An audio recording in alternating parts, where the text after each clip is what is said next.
Right back out of here on the Early Line Sports Grid Network on a Monday post-Easter break. Hopefully everybody enjoyed the weekend, filled up on some food and family, and now back to business this week. It's Joe Ranieri. It's Donnie Rightside. Let's get to those spread lines tonight, which includes a national championship game from Indianapolis. 8:50 start. Connecticut takes on Michigan. How about this spread? Opened up 7.5, Joe. Still sits 7.5. A total of 144.5. However, close to 70%, Joe, those tickets pouring in on Michigan. That line's really not moving anywhere. A lot of disrespect for UConn, as Joe brought up already in Caffeinated Joe. But what's that spread line tonight for the national championship game? Well, it's pretty funny, Donnie, right? Because styles make fights, and we have said that, and history tells us. And listen, you don't even have to go back to the 99 2000s when that UConn team set the world on fire as a 100-1 pre-tournament winner there in the national championship spot.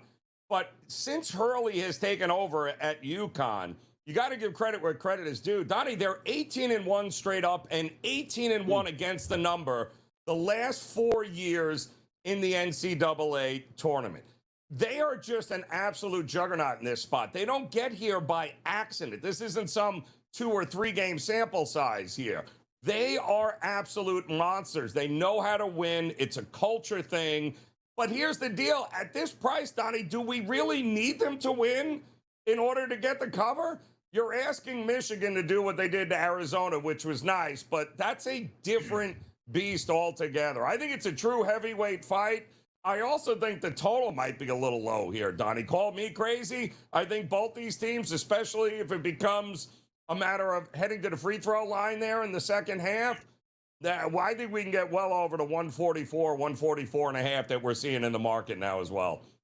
Yeah, there's a couple things for tonight, too. It used to be, I think, the national championship game started like 9:20 p.m. in the past, which was ridiculous. We're down to 8:50, which is still the height of stupidity. It should be a 7 o'clock start for maximum ratings, but they're stupid, and I tell them that what it is. Here's what we don't need tonight, Joe. At 8:50 p.m., when I tune in tonight to get the national anthem, then the Chainsmokers come out and sing 3 or 4 songs before we get to the national championship game. Just give us the basketball. That's what we want to watch. National champion has been crowned here in women's basketball. A national championship will be crowned tonight in men's basketball. But how about UCLA, Joe? 79-51 over the South Carolina Gamecocks, who the Gamecocks blasted UConn.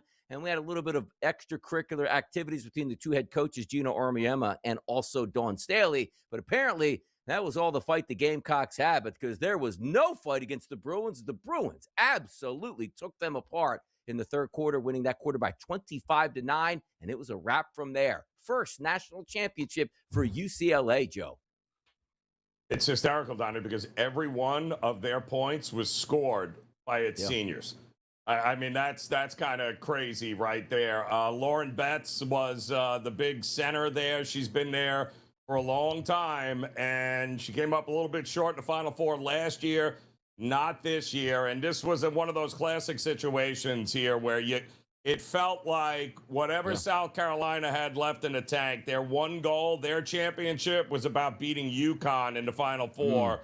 And they just didn't have anything left when they took on UCLA. So, and that was really that was evident from the get-go in that game, Donnie. Yeah, it certainly was an absolute blowout. Let's get to the post-game presser here for the champions, UCLA. Ask that you hold any questions for Coach until her time. Yeah, it's hard to even know what to say. First of all, thank you to all of you for partnering with us, for this amazing game. I remember my dad used to say, he knew I loved to compete. He goes, if you can take something that you love and continue to compete and impact people's hearts in the process, you found a good thing. And this has been a calling, not a job. And I just am like, I've been saying it all day, but I don't even know how else to say it. It's immeasurably more than I could ask or imagine. And so I just am really grateful, but it's not about me. It's about watching these incredible young women be dream chasers, to watch them grow in ways that they will remember and it will stick with them for the rest of their lives. And it's about their work and their habits yielding. And we say this, we want to recruit courageous. Gets me choked up. because there's a lot of times where we wondered if it could be true. I said I wanted to find uncommon, courageous women that were willing to make uncommon choices that maybe possibly could yield an uncommon result. And today it did. With that, we'll open up for questions for student athletes. UCLA, the national champions here. The Final Four, Joe, played out on Saturday night. Number 3 seed Illinois taking on number 2 seed UConn here, 71 to 62. Here was Dave's game in that one. Yeah, listen, I think we spent a majority of the year as a top 5 defense, and just the life and death nature of this tournament, I think, has created the urgency. And I thought the kind of the best thing that we did was get into them in the full court and get into them a little bit more in the half court and move some of those, two-man actions a little bit further away and, put them under, a little bit, more duress. But, to hold them to 33% from the field, 3 assists, 8 turnovers in the game. We won a lot of one-on-one battles, not all, but our defense sustained us. We end up. We had so many opportunities. We could have made 18 threes. We had 2s at the rim. We could have played better offensively and finished plays more, but great ball security, and the defense was elite. Am I competitive? Does today stink? It hurts. My gut hurts so bad right now that I feel for all of them. But I'm also excited about the joy that we brought a lot of people in this run. And we've got Illinois back to a level that they're in Final Fours again. And by God, as long as I'm the ball coach, I better not take 21 damn years to get back there. And we've got great people, we've got great support, and for that, when I'll reflect at some time. Today's not a very good time to ask me that, but. Game number 2 of the Final Four, Joe, saw Michigan and Arizona, and it was a blow-up. Michigan 91 to 73, despite not having their best player, the Big Ten Player of the Year, for the majority of that game. That was an extremely impressive performance as well, Joe. Nah, that too, Donnie. It felt like it was over before it started there. It looked like Arizona got smacked. They panicked. And then really Michigan just never took their foot off the gas. And that was the end of that. That was the first time you saw Arizona with adversity. Didn't live up to it. Yeah, I was surprised by that. I was waiting for that comeback run. It never came. Michigan was the better team, and they could be crowned national champions tonight. Let's take a look at that game and much more coming up next. Joe Ranieri and Donnie Rightside here on a Monday on the Early Line SportsGrid Network. National Championship night. Let's call it 9 o'clock start. All eyes are going to be on Indianapolis tonight in a great Final Four, which we anticipated, which maybe didn't live up to the hype, but still got those big-time teams. But a big-time matchup, no doubt, tonight. 7.5-point favorites, Michigan taking on UConn, total 144.5. We'll get to that in just a few moments. But how about this? DraftKings, Joe, sent out a tweet.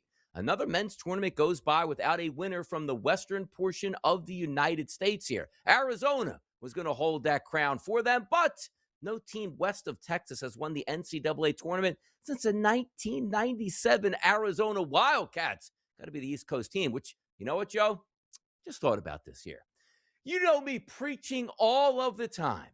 Why do we start these games so late? Well, the West Coast people like to watch it too. No, they don't. They don't participate in winning national championships. So once again, Joe, started at 7 because nobody on the West Coast matters here. Am I right with that take?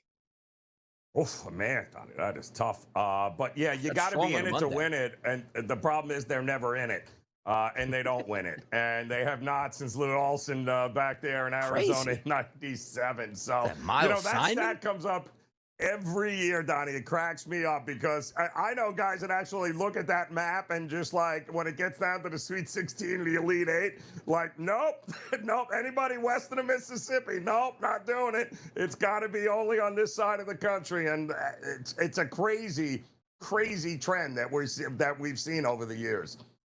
Certainly is. And by the way, you do feel bad for some of these kids. Now, granted, NIL era, they're getting paid, but solo ball, like you work your entire life to make it to these moments and play for a national championship. And now you're like, oh no, I got injured. I'm in a walking boot. I don't know how healthy I'm going to be for a game tonight.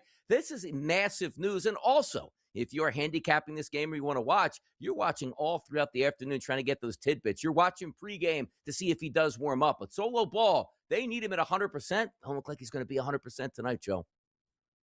Yeah, I mean, but again, Donnie, this is not the first time this has happened. And, you know, it certainly is not going to be the last. Both teams are dealing with health issues here to key players.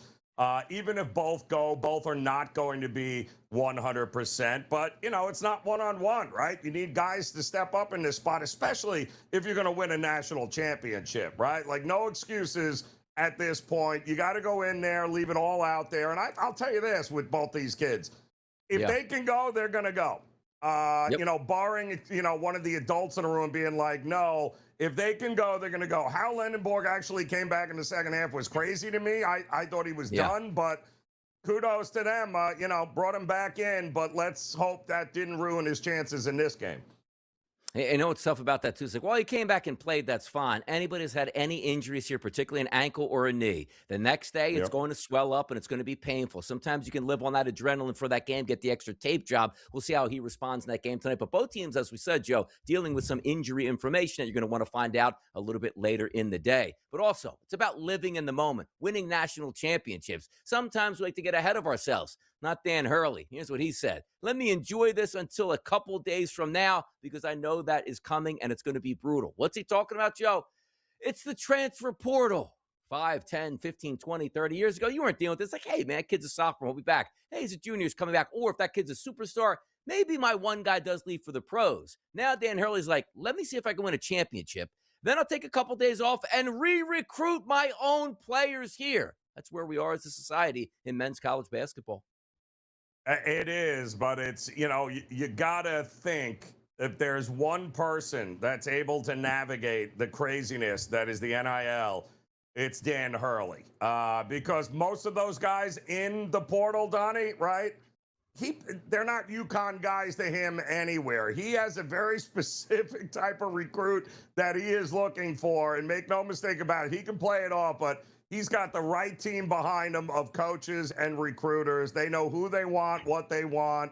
He is not a guy that's going to wait last second for anything. He knows exactly who he wants to go out and get. And at UConn, why wouldn't you want to go play basketball at UConn? Look at where they are every year, Donnie. Yeah, come over here. You're going to get paid. You're going to get good coaching, and you got a legitimate chance to win a national championship every single year. That's what UConn does. And Dan Hurley, look at that winning percentage. This isn't like, oh, he's 800% outside the conference against cupcakes. No, he's 800% against the best teams in the highest moments you can possibly get to. Dan Hurley's been nothing short of spectacular, Joe. Yeah, I mean, and look at the teams that they beat this year. A number one seed in Florida, 3 seeds in Michigan State and Illinois, the 4th seed Kansas, 11th seed Texas. I mean, you go down the list here, it's like, what else do you want the guy to do? All he does is win.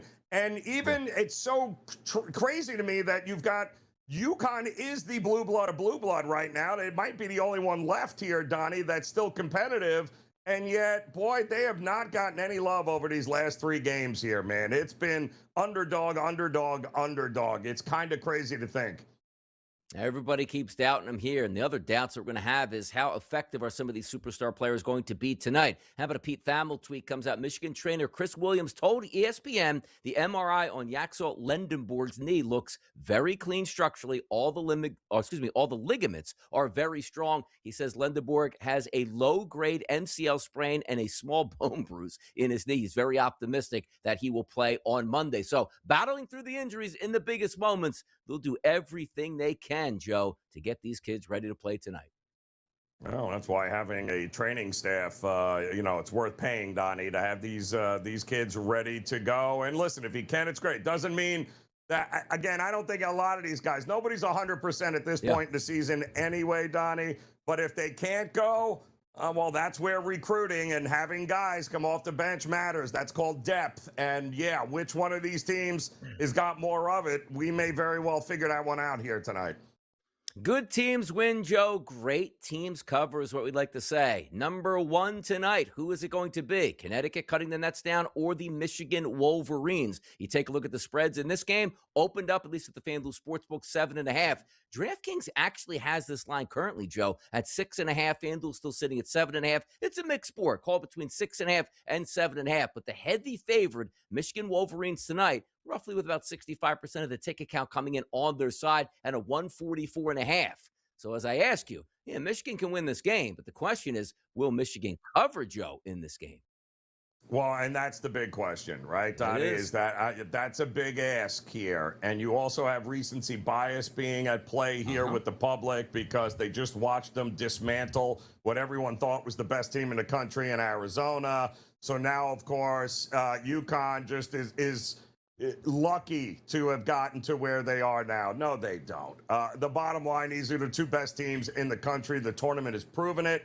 Asking one team to be that much better by 7 points or 8 points, that's a big ask here, especially for two teams that have never faced each other at this point in the history of the programs, Donnie, which is kind of crazy when you think of it. But UConn and Michigan have never faced one another from the Final Four to the championship.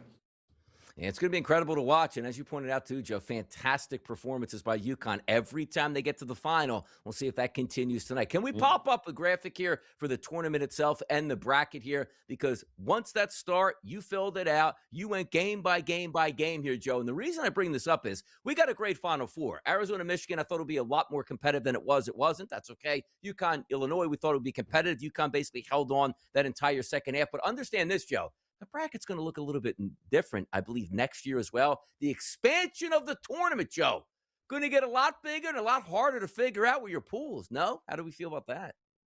Yeah, well, because why? They're adding, now we're going to go to 76 team. Of course we are, but it's all going to be about the play-in tournament now, Don. They're going to have twice the amount of teams playing at two separate locations to try to get into the tournament. Yay, just what we need. Don't worry, Joe. When you get those playing games played at 11 p.m. out there in San Francisco, good luck, people. That's what they wanted. It's all about that almighty dollar. So that's coming tonight. Connecticut and Michigan. Kevin Walsh going to join us next. We'll certainly bring that up to see where he's going. But, Joe, it's been a long fight. October, November, December, January, February, March, and into April. We're down to one game left on the docket. But you know what? We'll watch this game. We'll celebrate the national championship. We're like, oh, it's so long until college basketball starts. And then you'll get the countdowns. Oh, we're 120 days away. We're 60 days away. We're 30 days away. And before you know it, we'll be talking college basketball top 10s heading into next season as well, Joe. But tonight, one last go around in Indy. Yep, and it should be an absolute heavyweight fight here, Donnie. It's going to be great coaching matchup, great players playing great basketball. I think it's going to be worth you staying up a little later tonight, Donnie. What do you think? Got to stay up a little bit later. By the way, I was prepared to stay up very late on Saturday night, but that game got so out of hand, and I was also angry, as I said, about the chain smokers coming in. Who is it? Is it Flo Rida tonight? Like, who's going to perform when everybody just wants to watch a basketball game tonight? You never, the Florida-Georgia line, somebody like that? Like, who else is going to be out there angering the public? Kevin Walsh is coming up next. He ain't going to.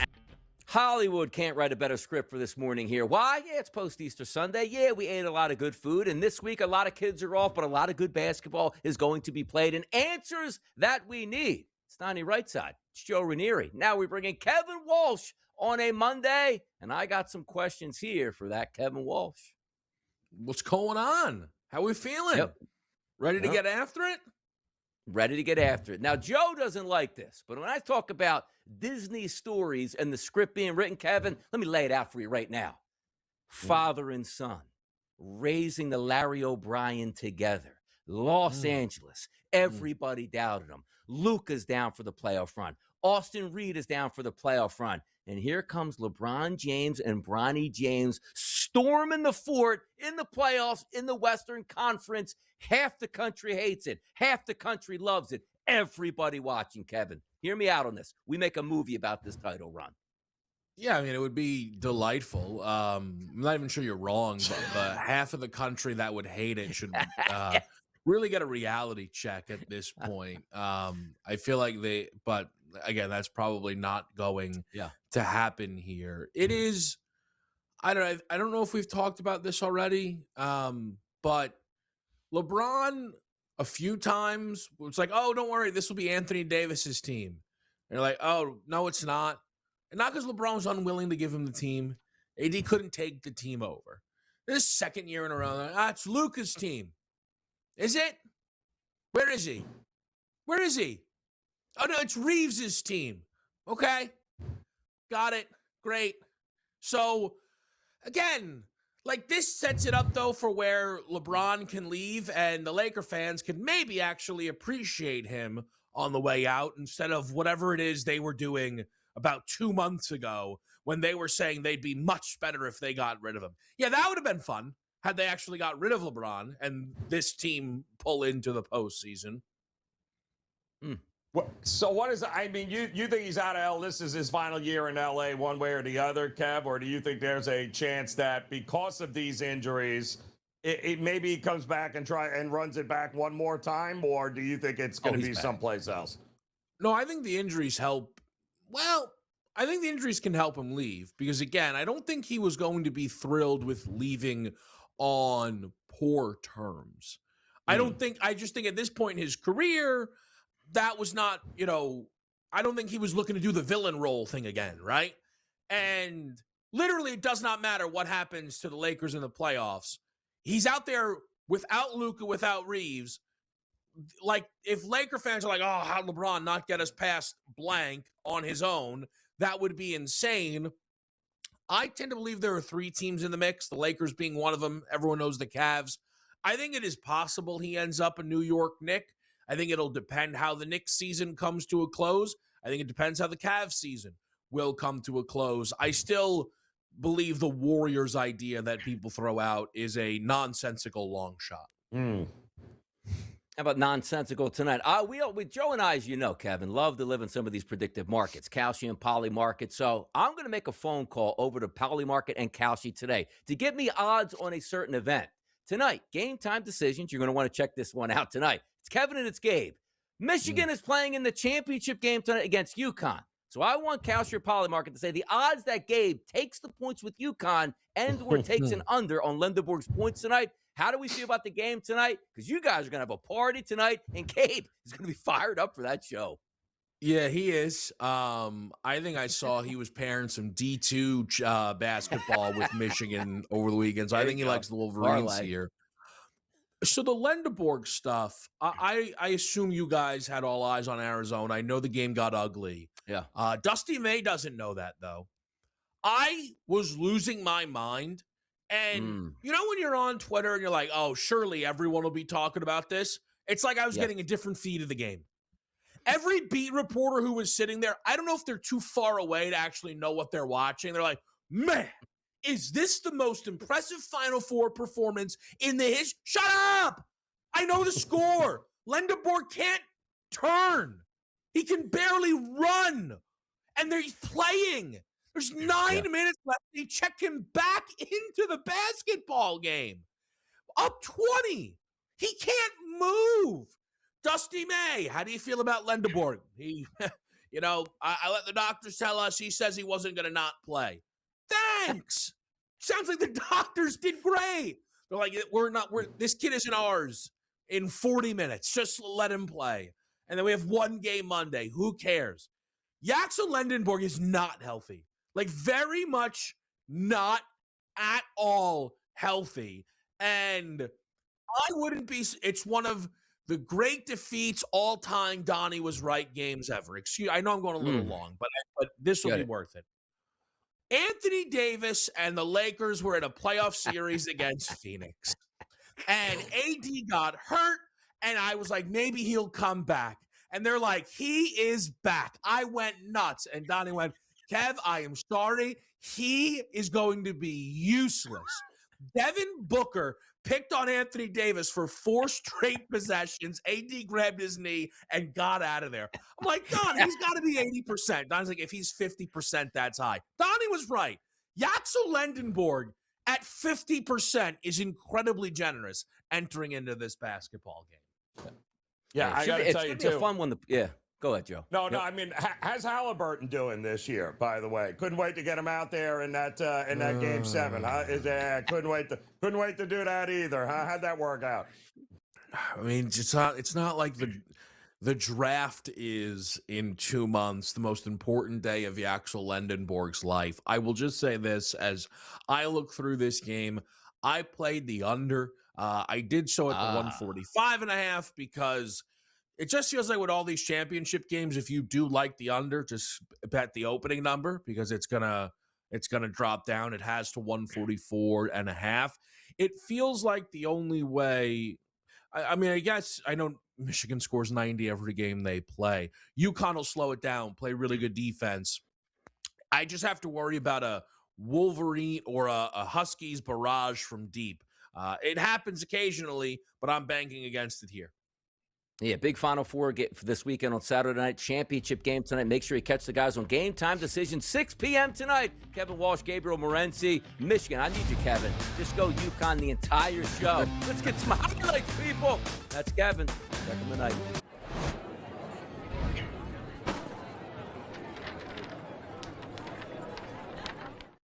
Simplicity tonight. Why? Well, what is your best bet for tonight's men's national championship game? Number 2, UConn, plus 7.5. Number 1, Michigan as a seed, minus 7.5. Or do you like the over or the under in this spot?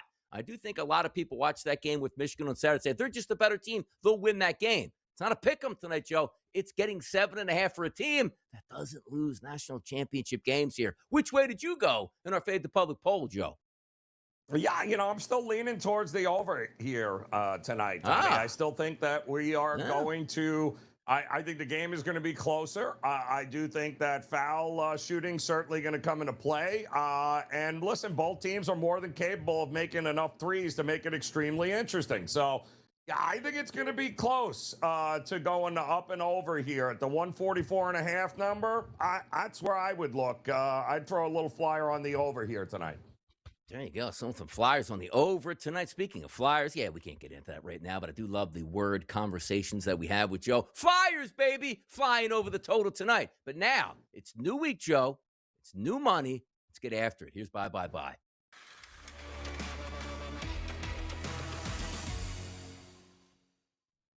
Come on now. It's a Monday, Joe. National championship. You got hockey. You got everything. You got Major League Baseball. Where do we go tonight for the people to put more money in their pocket for you? Well, Donnie, I'm not a big trends player here, but there are some trends that just stand out. 18-1 straight up and 18-1 against the number in the last 4 NCAA tournaments. Has me saying, you want to give them how many points tonight? 7.5? Yeah, I'll take the 7.5. And listen, Donnie, styles make fights, right? The teams that gave UConn the toughest, shots this year, Seton Hall, right? Marquette, St. John's. You know what those teams do? They turn teams over. The teams that UConn destroys, if they don't turn the ball over, guess what? Florida's of the world, Illinois of the world. Illinois, one of the worst defensive turnover teams in the country. Do you know where Michigan ranks on turning teams over? Number 277.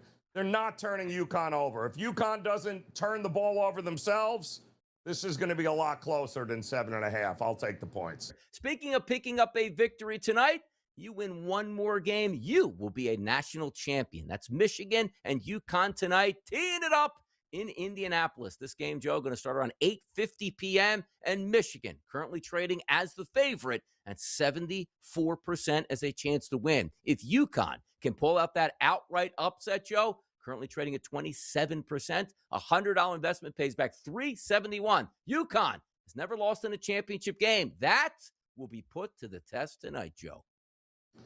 Donnie, this is the shining example of we've been talking in the predictive markets here since about the Sweet 16 that, the way to approach these markets is that if you could have hopped in on UConn just to win it all. You could have got them in right around the Sweet 16, Donnie, of about, what were they, 6, 7, 8 cents at the time?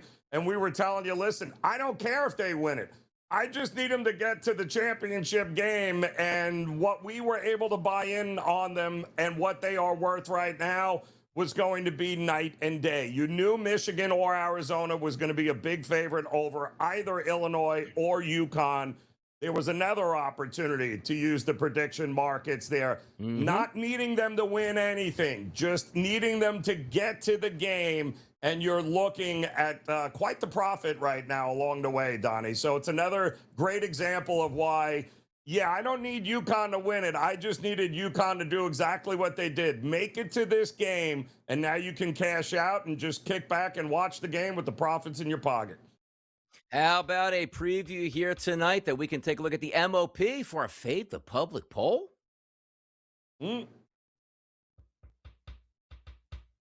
Sting! Sting, sting, sting! Yes. Yeah!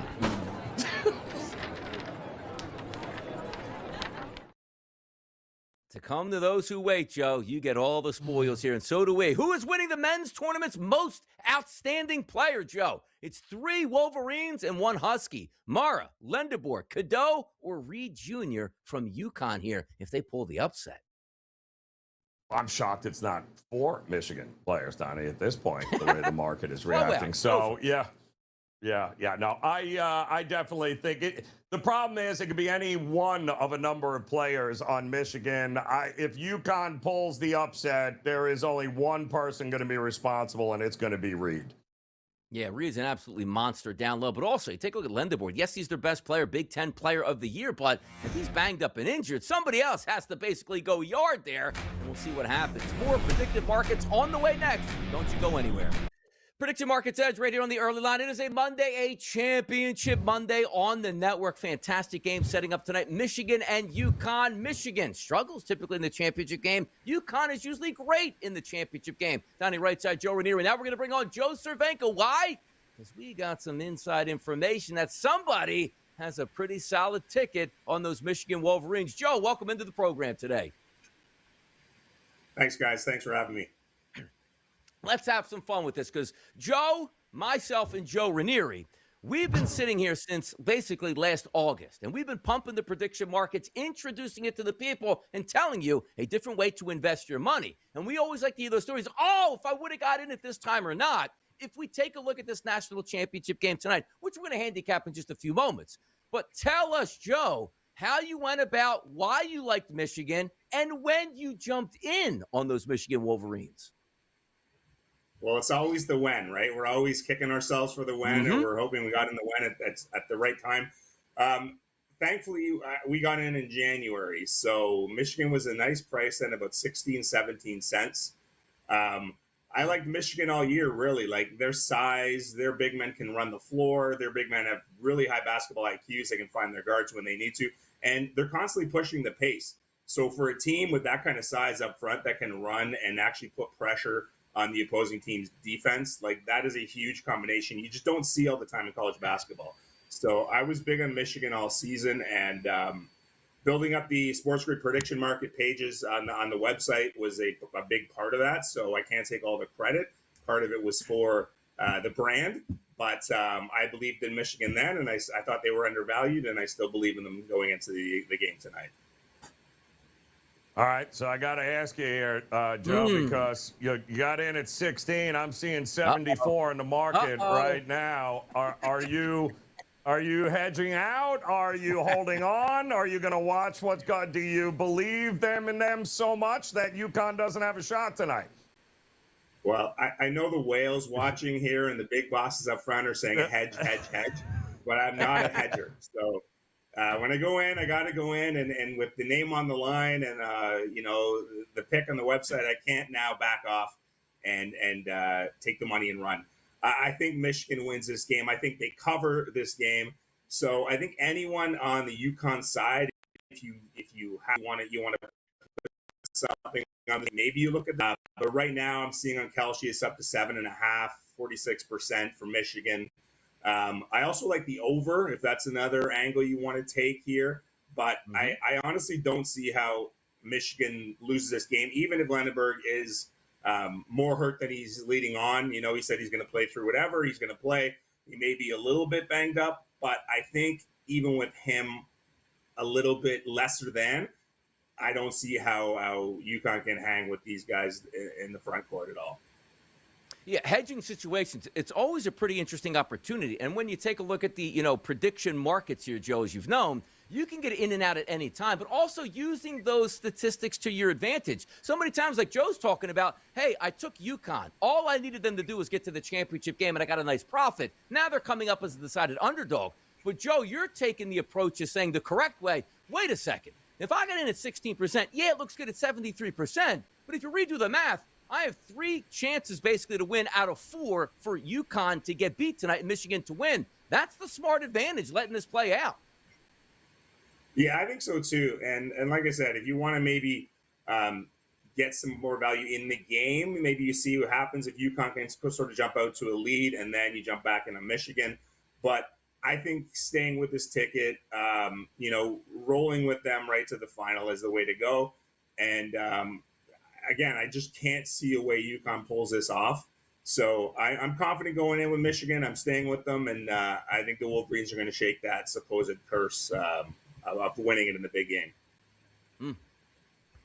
Getting the call from the suits here to try to convince you here that you can stay with the ticket, Joe, and you can also take the 7.5 with UConn and have a chance of winning both those bets. So you don't have to bet against yourself. You can middle it, right? Isn't that what it's all about?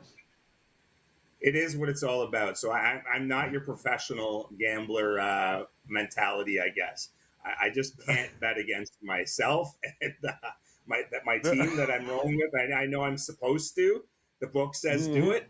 But especially when it's something like a championship game, Super Bowl, national title in football, you want to roll with the horses that got you there, and you want to you don't want to play at both sides sometimes. So I'm of that mindset. I know it's definitely not the smart way to go, but when you're rolling the dice, you got to keep rolling them sometimes. Yep. I love it. Stay hot out there, Joe. And by the way, the tagline above his head is SportsGrid's own Joe Cervenka. So, Joe, we have one of the best apps in the business, updated every day, a ton of information. I always like to say, you can follow your favorite host here. I think I should be followed more than anybody else. Joe, what are we doing on a day-to-day basis to keep this website hot, and what do we got going on? So really the thing to look for now is in the last few months, we've really been building up these prediction market models. So you'll see everything from March Madness to World Series winner, NBA Championship has just been added. If you're a soccer fan, we have World Cup, we have Champions League as well, which is going to get going again for the quarterfinals this week. So you can take a look at predictive models there. You can see breakdowns for every team, every matchup, and track where the line has been going and why. You'll see on our line, why you'll see a dip. That could have been a big injury. That could have been a big loss. All those data points will be there on the graph, and you can follow along all season in all of these different markets. I love it. I think it's smart stuff that we do here at this point. Also, the up-to-date information, very easy. You got the videos on there. You can listen along with us. You can watch along with us, and a lot of great stuff up there, Joe. And also, from what I'm hearing, too, did you take out maybe a ticket on the Philadelphia Flyers to win the Eastern Conference Finals at 2% Okowski? Did I get that right from the people in the back? Oh. I did not. Don't get sucked in, Joe. Don't do it. Don't get sucked in, Joe. Hey, I'm in Leafs land, so I've got it much worse than you Philly fans do. So there we go. Hey, man, tough scene. We're looking to get back into the playoffs. Maybe we do, Joe, but great talking to you this morning. Awesome stuff going on the website here at this point. And congratulations. I don't want to jinx you, so I can't say that. Great ticket so far on Michigan. We hope that you cash in that ticket tonight. Once again, Joe, thanks again for joining us here on the show. We appreciate it. Thanks a lot, guys. Have a great one. There you go, Joe Cervenka, SportsGrid's own Joe, building out great models and great information. And yes, we love the Predictive Markets show. And he goes, you know what? Michigan was my team there back in January, and away we go. How about that? Prediction Markets Edge on a Monday here. No better place to be on the early line, and also on the SportsGrid Network. Had some fun, talked to the people behind the scenes that make this website great, and also with a legitimate investment here in the Michigan Wolverines. We'll see if that rides out. But as we asked here, Joe, coming up and saying, you know what? Where's the public going on our Fade the Public poll? It was a question on the MOP. That's the most outstanding player. Did you know the favorite right now is Mara from Michigan? And I agree with that. Second is Lendeborg, trading at 23%. We don't know how healthy he's going to be tonight. So my choice actually would be Mara, Joe. But you know, if UConn wins, maybe it's a three-point shot, maybe it's Mullins, maybe it's not. Tarris Reed Jr. is going to be a force tonight, and he's UConn's chance. So the MOP, Joe, investments, where are you going?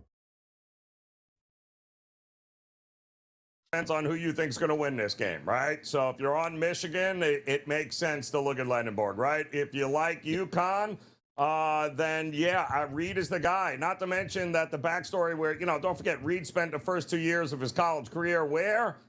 At Michigan. So this is it would absolutely write it. The story would write itself if UConn was to win this game, and if they are to pull the upset, it's going to be because of Reed, and I think that's where the value is here.